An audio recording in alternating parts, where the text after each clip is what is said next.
Assalamualaikum warahmatullahi wabarakatuh.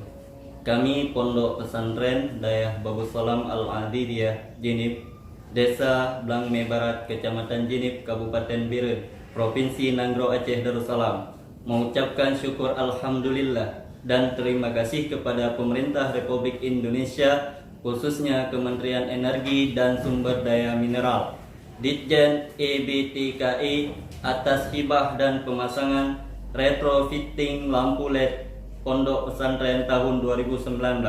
Semoga proses belajar mengajar di pesantren kami semakin lancar dan menjadi rahmah dan barakah bagi kita semua. Amin.